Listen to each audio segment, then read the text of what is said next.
تو دنیا کی زندگی مختصر عارضی زندگی ہے، آخرت کی زندگی ہمیشہ ہمیشہ کی زندگی ہے۔ کسی انسان کو معلوم نہیں کہ عالم برزخ میں کتنے سو سال میں نے رہنا ہے، قبر میں کتنے سو سال رہنا ہے۔ قبر سے اٹھ جانے کے بعد قیامت کا دن 50,000 سال کا ہے۔ حدیث شریف کا مفہوم ہے کہ جب قیامت کے دن سارے جنتی اللہ تعالی ہم سب کو نصیب فرمائے جنت میں چلے جائیں گے، اور اللہ تعالی ہم سب کو نجات نصیب فرما دے، سارے دوزخی دوزخ میں چلے جائیں گے، تو اللہ جل شانہ ایک فرشتہ بھیج دے گا جو جنت دوزخ کے درمیان میں ایسی جگہ کھڑا ہو جائے گا جہاں سے سب کو نظر آئے گا، سب کو اس کی آواز سنائی دے گی۔ یہ اللہ کی قدرت ہوگی۔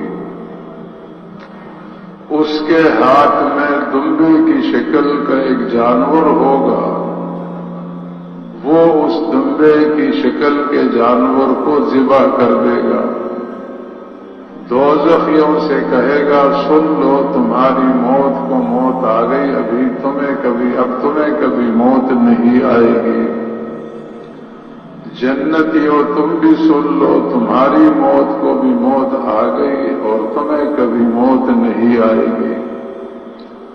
حدیث شریف میں یہ بھی آتا ہے کہ دوزخی اس منظر کو دیکھ کر بہت غمگین ہو جائیں گے اور جنتی اس منظر کو دیکھ کر بہت خوش ہو جائیں گے۔